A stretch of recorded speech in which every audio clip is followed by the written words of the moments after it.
Great, let's give a big welcome to Kenzi of Traction.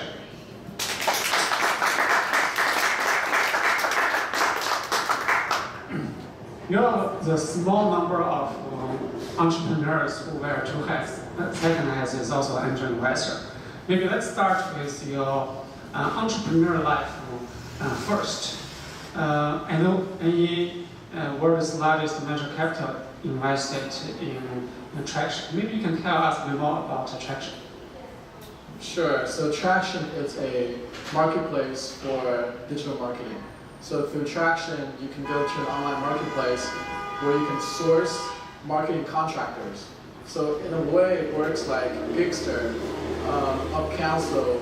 It also works very similar to Udemy, where you can go to a marketplace and source freelancers that can provide work for your corporate or for your companies. That's how it works.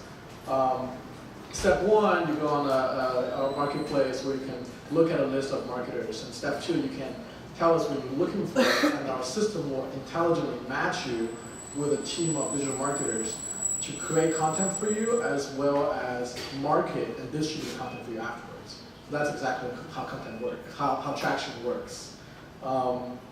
We've been around for a little bit over 2 years. We went through Y Combinator. That's the beginning of the company, and last year we raised venture capital from NEA, New Enterprise Associates, which is the largest venture firm in the world. And it was announced last week that they just finished their most recent fund. I think it's NEA number 11, with 3.3 billion capital raised for one fund, which is humongous in Silicon Valley standard. So that's what I do, and that's the company's background in a nutshell. How did you get the idea to start Traction?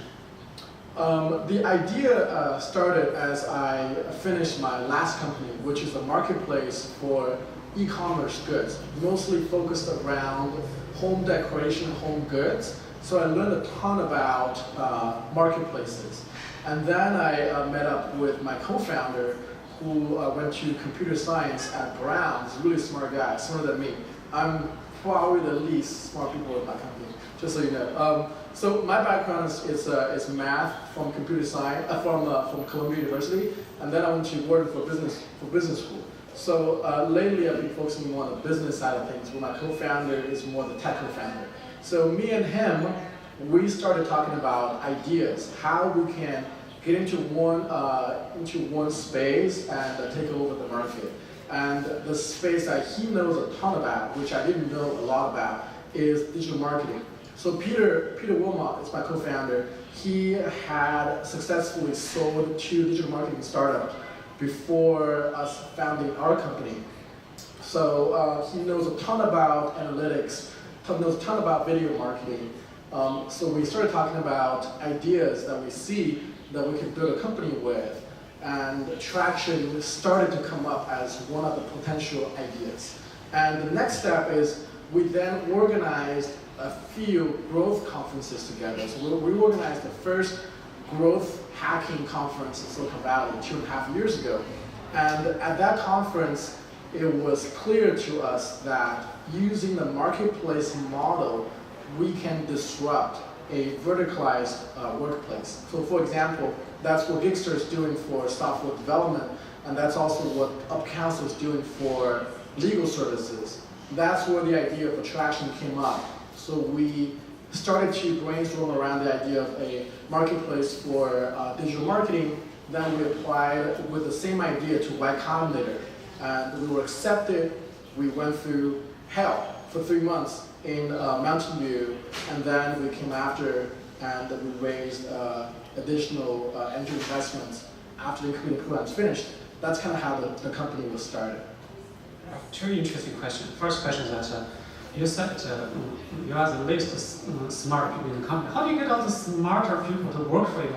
My second question is how I see the help. Maybe you can share a little more why you call them help. Totally. So really, entrepreneurship is about surrounding yourself with people that are smarter than you. So I think we have a great idea, and we also have attracted a really smart investors that's backing us. And also, I think Silicon Valley is a great place where you can meet very serendipitously very smart people anywhere. So I've met some of my initial teammates through very random routes, and we're able to build a very solid founding team because of that. So thanks to Silicon Valley for that. But the key is really to attract people that are better than you at different niche of skill sets. So I'm very good at fundraising, but in terms of operating and management, I have a 40-year-old Miles Dennison who's just a lot more capable than I am in terms of managing, hiring, firing, knows a lot more than I do because he's been through 4 or 5 different companies. And then Peter is just so much better than me on the tech side of things, and also he's an area expert on digital marketing, whereas I'm more on the marketplace side. I know a lot about that, but he knows a lot more about digital marketing, ad tech in general, so I can rely on him when there's tech diligence or any kind of technical questions. So surrounding yourself with people that are better than you at 1 or 2 dimensions is incredibly important on founding a new company, because you can't, if you only have people that are very similar to you, then you can't really have different skill sets. You want to have people that are very good at sales, very good at marketing, very good at tech, very good at recruiting, very good at management. Different facets of your company needs to be built by these experts. Collectively, it will give you a very well-rounded team, but it's very rare you can find one person who's so well-rounded, you don't need anybody else to go in with you. In that case, I don't know, maybe in that case it would be like a super genius, single founder, but that's very, very, very rare. I rely on my team a lot, and that's the founding principle of my company, and it's worked out really, really well. It also allows me to have the freedom to do what I'm really good at, and allow them to focus on what they're really good at. Second question, well, Y Combinator is a very, very intense program because you're constantly surrounded by very, very smart people. I was in the program with doctors, radiologists who went to NYU for medical school when he's 14 years old. When he's done, he's 24-year-old radiologist.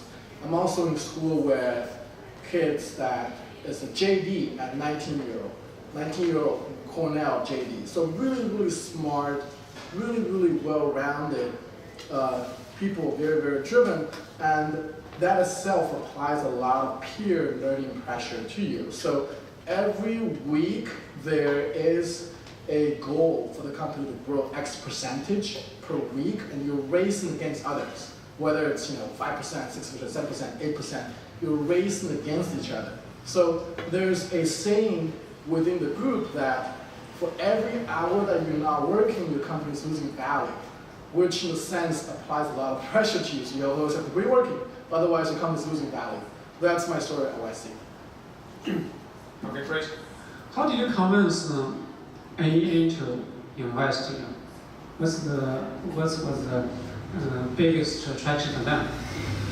I think in terms of timing, it's also very, very important. At the time, marketplace was incredibly hot. At that time, Uber, was red hot. There was a number of marketplaces that was very, very, very attractive investment sectors for investors. So right now, it's probably more like AI. It's probably more like other AR, VR stuff. But back then, 2 years ago, it was marketplace, and we had a very, very solid founding team, and we also have very, very good traction, quote unquote traction, and we had probably the most amount of GMV that came out from Y Combinator at any stage in our batch, and that's one of the reasons why we were able to command a very good term sheet from tier 1 investors.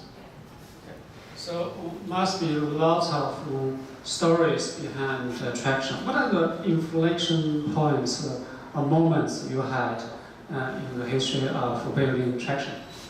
I would say the 2 biggest inflection points. Number one, from a funding perspective, it was finishing Y Combinator and going through a number of investor meetings.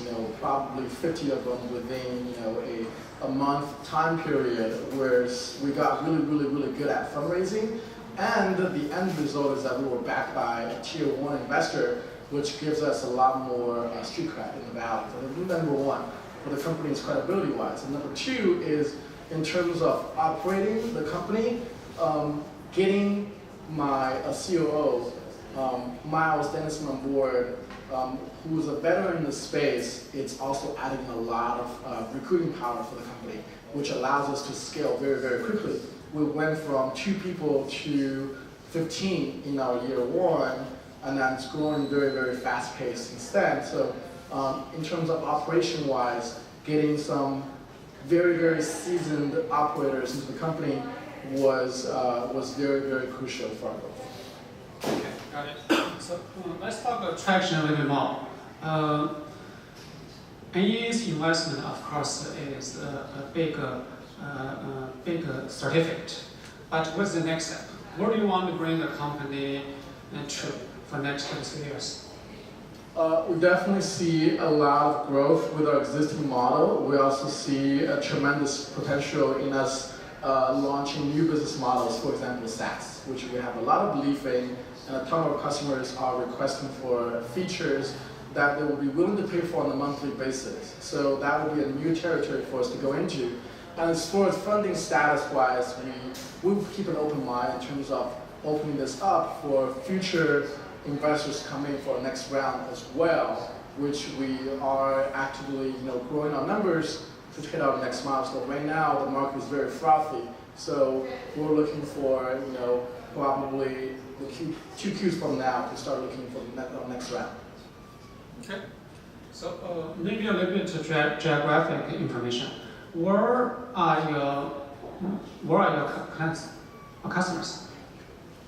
We work with 2 types of clients. So we work with the Fortune 2000s. These are the Dove, the Unilever, the Sony, the Degree, and also Absolute. All these big, Fortune 2000 brands are working with on a client-to-client basis. We also work with agencies directly, and the second tier of customers we work with are the companies that do anywhere between $10 million to $50 million per year. We call them mid-market customers. We work with them very closely as well, and the first type of clients usually sign a quarterly based contracts with us, where the second type of clients usually sign a monthly contract with us. Okay, so let's talk about the investor hat. Sure. How many percent of your time are spent doing investment the last 1 year? You make time, so I'm working 120% of my time, so I'm spending 100% of the time on my company and 20% of the time on investment stuff. But in general, it's a fraction of my time, but as I do this, I can look at things from both sides. So I can look at things from both sides of the table. I can very quickly get an understanding of the company's operational background, which is something that I'm very, very good at. Looking at a team setup, whether the team will be able to execute and get to the next milestone. Because I'm physically, personally involved with my own company growing from a smaller setup to a bigger setup. So I've gone through a lot of personal pain points as well on hiring and firing. So when I look at a company, I can quickly figure out the founding team's capability on getting to the next milestone, which become data points for me in order to make a judgment call on whether to invest or not. Secondly, also because I've done fundraising myself. I'm actually writing a book on the topic of fundraising as well. Yeah, I am, yeah. So it's actually, exactly, I don't have a book yet. Right now it's in my Evernote. So I've gone through the motion of fundraising. I've talked to a lot of founders about fundraising. Right now, there isn't any material out there. There's some very dry material out there about deal making, about funding, about maybe the term sheet, explaining how it works, but there isn't one that talks about how it really works, what's behind the corridors at Silicon Valley, Sand Hill Road. So I'm actually writing a book on that, divulging my own experience as well as my friends' experience on this topic. And when I invest in companies, I typically work with the founders on increasing the round size as well. So I've successfully worked with founders that maybe has gotten less than $1 million in commitments and taking that to a $3 million mega round, things like that. So I'm actually really, really excited about helping founders on fundraising and then looking at their team setup to help them to get to their next milestone. Looks like you try. I think you do it. Okay? Yes, so, totally. Question. What type of startup you are looking to invest? And as a very busy full-time founder, how do you find your investment targets?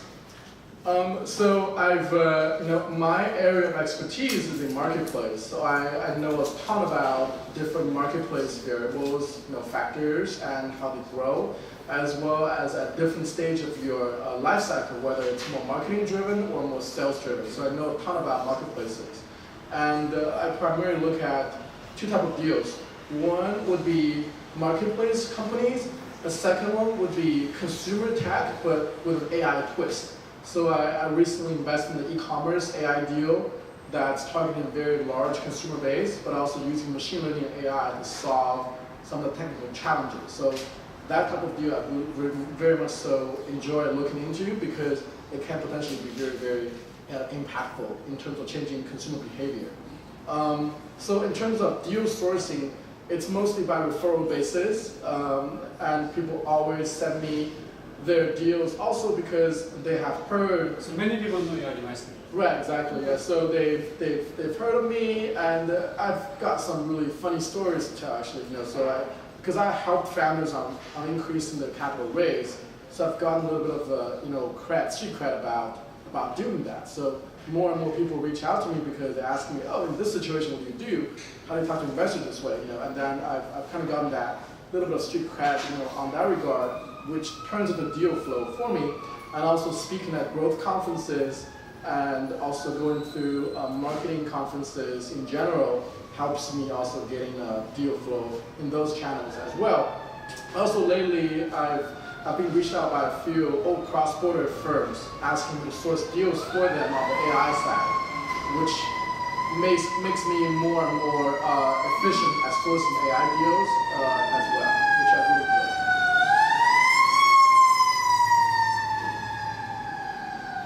What type of founders do you really like, and how do you engage with the founders? So when I meet founders, I typically stand by the same type of rigors and same type of interview, type of questions that I received when I went through the Y Combinator interview. So it's a 10-minute interview process, rapid fire.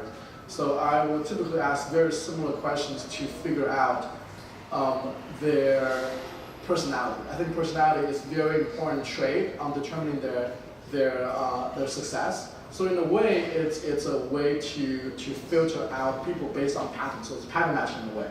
So a lot of things matter. So backgrounds, expertise in certain area, as well as tenacity. Tenacity is a huge part of a successful criteria, and that's one thing that I would screen very well with the people that I associate myself with, is to screen out the people that are not as tenacious in a way, which is really hard to explain. Because I know that the founder, once we invest in them, they will need to go on and convince other investors as well. So sellability in a way, that they can sell themselves and convince themselves to us would also translate to them being able to sell to other investors. If they can convince us, then we would know that they'll be able to convince others as well. So imagine a few years, maybe 3-4 years later, traction is very successful and your personal investment is also successful. Do you want to be seen as an investor or do you want to be seen as an entrepreneur? I think the notion of a entrepreneur and investor is getting more and more bland as the startup world get more and more developed, because people that has founded companies before me, they're now getting more into investments, and people that I worked on things with kind of became investors as well. So there's a mafia going on right now, whereas a lot of the founders that I know are also investing, whether in startup or in the crypto world. So I see a lot of movements, in terms of investment activities wise, whether through angel investors or through funds. So I actually think right now it's a good time to do a startup because it's a very frothy market. Too many investors. Yeah, too many investors in the way. Yeah, exactly. I just recently had an article published on PE Hub that I think right now it's a seed founders market. If you have a good idea, very good founding team, and very good philosophy, you will be able to raise money. Can you elaborate a bit? Why you said it's seed founders market? Yeah, I think seed is very important.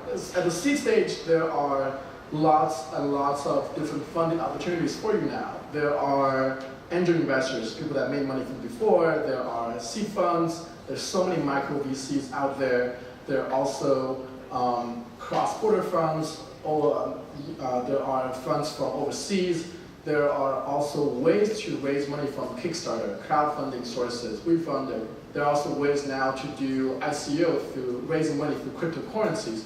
There are multiple ways to raise money, including LPs, funds, direct, indirect. There are many ways for a founder to get their first round or maybe second round of seed investments.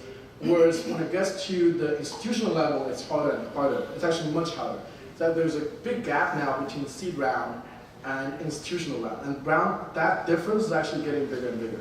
I know a lot of people now are raising seed extension, follow-on, bridge, pre-A. There's different names for it. There's just a lot of capital out there for a founder to raise their first or second round of capital. So that's why I call it this is a seed round founders market, because you can control on how much you want to raise, and there are a ton of investors out there. But once it gets to the institutional level, the VCs, because there are very few VC firms, so at that level it becomes more of a VC firms market. Okay, great. Let's take some questions from the audience. Who has some questions? When you're building out a marketplace, there's always a problem of, do I build out the demand side or the supply side? So can you talk about where you started and got the network effect going between the supply and demand? Yeah, typically you build the supply side first because you need the supply to fulfill the demand. You can fake the supply, if depends on the type of company you're working on. For example, if it's a food delivery startup marketplace, you can fake the supply by you and your founder do the supply yourself. But eventually you need to grow the supply. Typically you build the supply first.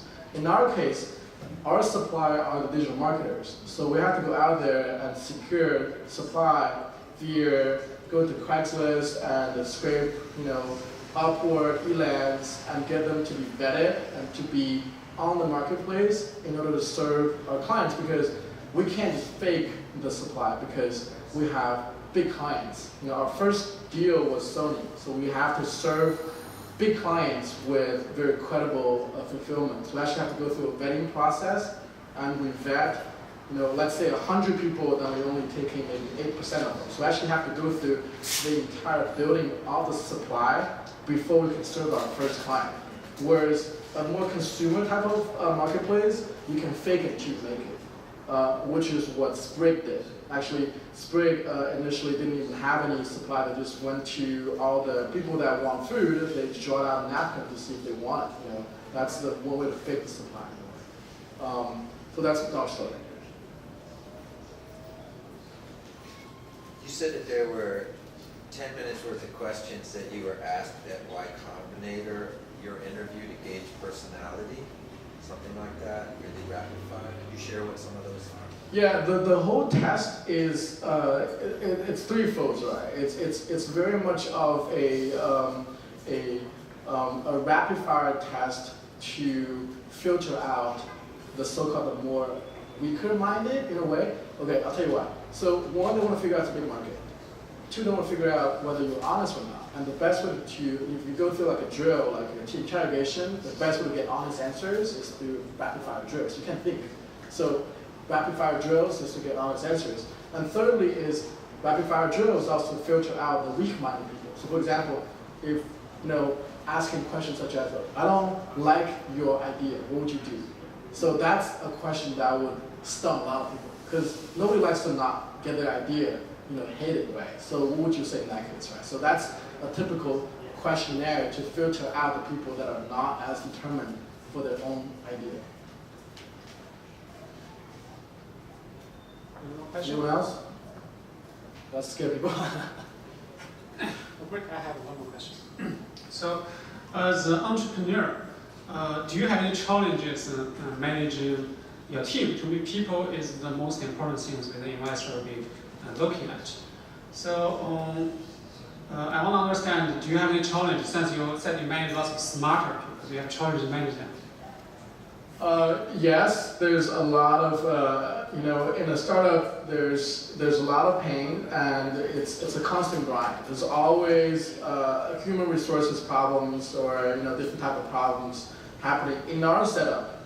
So we have a seasoned veteran who's a president COO who's able to just has seen all different types of situations from hiring to recruiting to firing. So I really very much so rely on him to tackle problems earlier for me.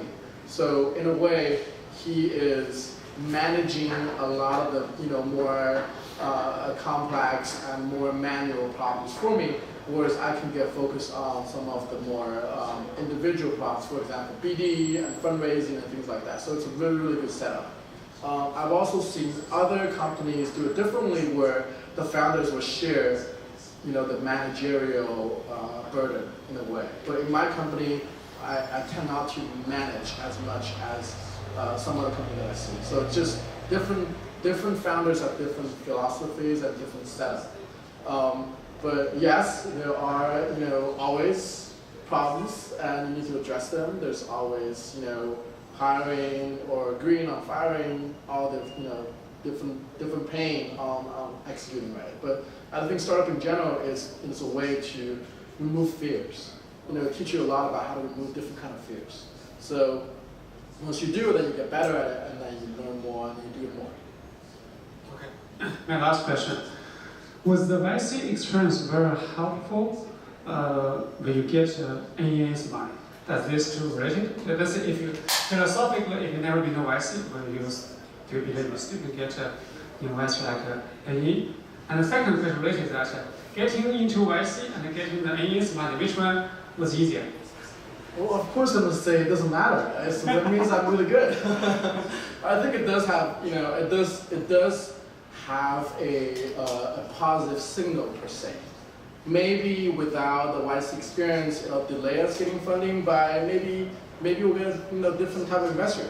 In a long scheme of things, it may not matter. But in our case, I do think it added to your credibility. So it's almost like going to a good college or a good business school or a good, it's just adding points to your resume in a way, to prove that this is a solid team. I think YC does act as a very positive signal on saying that these are super smart people.